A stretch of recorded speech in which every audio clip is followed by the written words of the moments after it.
10 Min con Jesús, sacerdotes. Queridos amigos, en este 26º domingo del tiempo ordinario, la Iglesia nos presenta el Evangelio de San Mateo, capítulo 21, versículos que van del 28 al 32. Se trata de la segunda de las parábolas de la viña. Al igual que en el Evangelio de la semana anterior, Jesús nos presenta la imagen de la viña como aquel lugar escogido por Dios que hay que trabajar, imagen ya usada en el Antiguo Testamento. Es una viña cultivada por Dios con inmensa ternura que representa al pueblo de Israel y en la Nueva Alianza representa a la Iglesia. Pero en esta parábola hay una diferencia significativa. La parábola comienza de una manera muy parecida a aquella tan querida del hijo pródigo. Un hombre tenía 2 hijos. Entonces el punto de partida de la parábola es un padre. Se va a dirigir en la parábola a sus 2 hijos, y esto ya es un dato importantísimo. La semana pasada veíamos cómo estamos todos llamados a trabajar en la viña en cualquier momento, así sea en el atardecer de la vida. Pero esta parábola nos recuerda que no trabajamos como esclavos en la viña, que la viña no es algo que nos resulta externo, que trabajamos para otro y ya está. No. Trabajamos como hijos en una viña que es nuestra. El Señor nos ha hecho sus hijos y por lo tanto trabajamos como hijos en la viña del Señor. Bueno, este hombre que tiene 2 hijos va a ver a sus hijos, va a ver al primero. Va a ver, es lo que dice nuestra traducción, pero literalmente se usa el verbo proserkomai, se acerca. Y esto es significativo también, porque es el Padre que no solo toma la iniciativa, sino que se acerca. Es lo que ha hecho Dios con nosotros, se ha acercado a nosotros, se ha acercado hasta el punto de que nos ha hecho sus hijos, aunque antes no lo éramos. Pero bueno, se acerca a su hijo y le dice, anda hoy y trabaja en la viña. Pero es interesante, no se lo manda simplemente como una orden así, autoritaria y despótica, sino que le dice, hijo, anda hoy y trabaja en mi viña, teknon, pequeño, anda hoy, por favor, y trabaja en mi viña.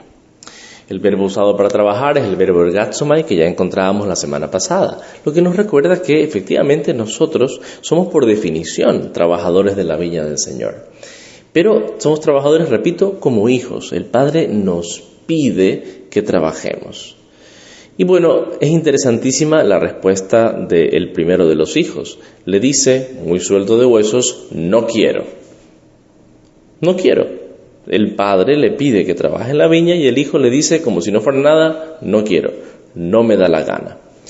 Pero la parábola continúa diciendo que después, más adelante, él cambia de opinión. Se da cuenta que lo que ha hecho está mal. El verbo utilizado para este cambio de opinión, el verbo metamelomai,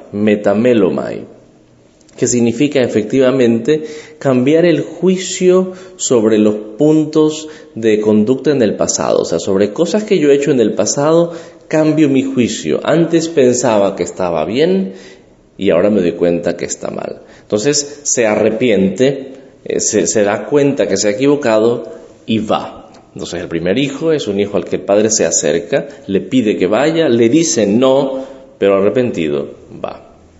Se acerca al segundo de los hijos, al otro hijo, y le dice lo mismo, por favor, anda a trabajar en mi viña. Y el hijo le responde inmediatamente, ego kyrie, yo Señor, por supuesto, yo voy a ir, pero no va.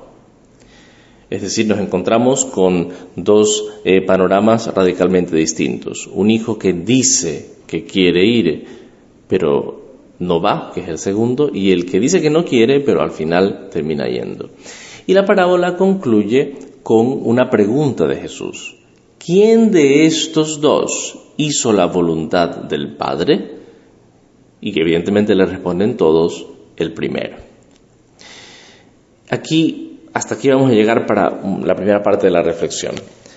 Evidentemente, está clarísimo que estamos llamados a ser aquellos hijos que hacen la voluntad del Padre y que por lo tanto debemos imitar más bien al primero de los hijos.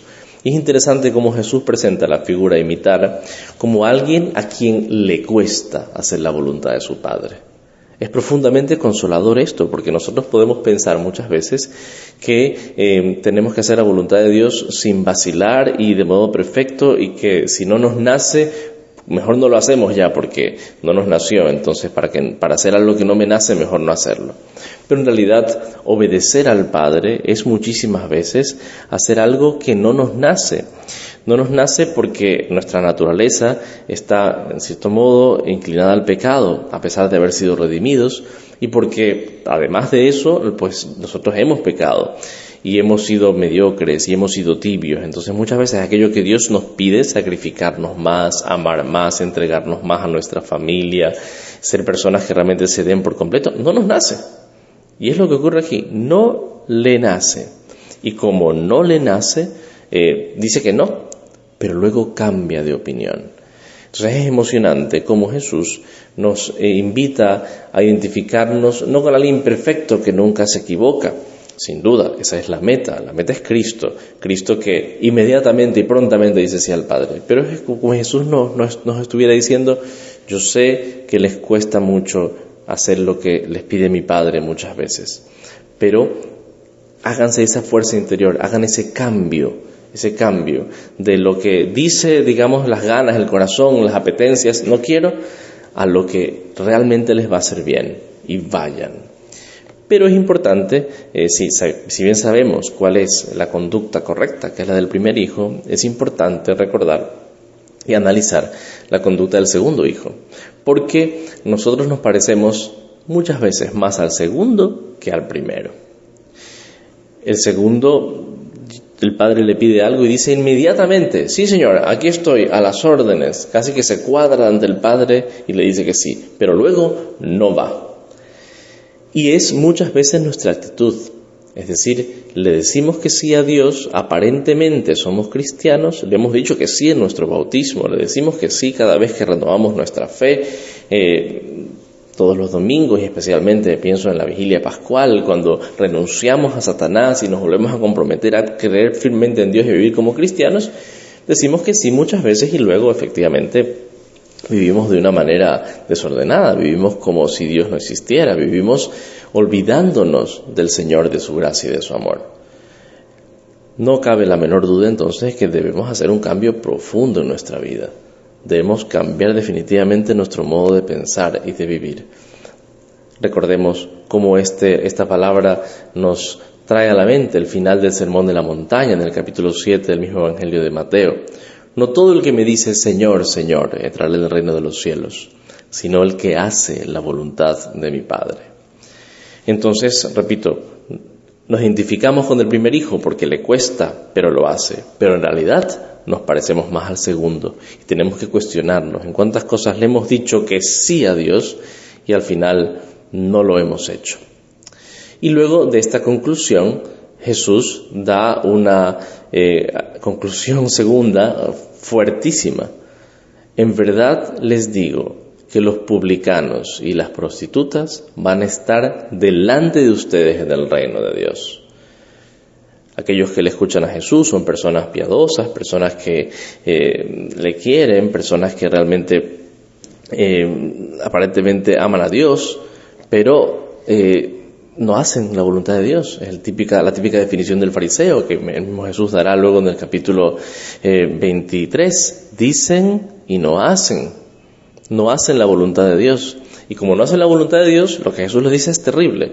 Los publicanos y las prostitutas estarán delante de ustedes en el reino de Dios. Es lo más chocante que le podría decir un fariseo. Pero da la explicación. Porque vino Juan a ustedes con un camino de justicia y no le creyeron. Es decir, vino Juan y mostró el camino de la justicia. Les dio la oportunidad de reflexionar, pero ustedes no lo creyeron. En cambio, los publicanos y las prostitutas sí les creyeron. Pero ni siquiera viendo esto, ustedes se arrepintieron para poder creerle al Señor, para poder cambiar. Se usa aquí el mismo verbo que anteriormente. Estamos llamados a volver sobre nuestra conducta pasada, darnos cuenta de aquello que hemos hecho mal y arrepentirnos profunda y verdaderamente. Repito entonces, nuestro modelo es aquel del primer hijo que aún no queriendo, aunque le cueste, se arrepintió y fue. Pero decir esto no es exacto. En realidad nuestro modelo es nuestro Señor Jesucristo, que obedeció, dice la segunda lectura este domingo, tomada del precioso himno de la carta a los Filipenses, obedeció hasta la muerte y una muerte de cruz. Así, hecho uno de ellos, se humilló a sí mismo y por obediencia aceptó incluso la muerte y una muerte de cruz. Ese es el camino. El camino es llegar a ser, desde la dificultad de aquel primer hijo que le cuesta, pero dice sí, llegar a ser un hijo como Cristo, mejor dicho, un hijo en Cristo, que puede reproducir la obediencia de Cristo en la propia vida. Que Dios los bendiga.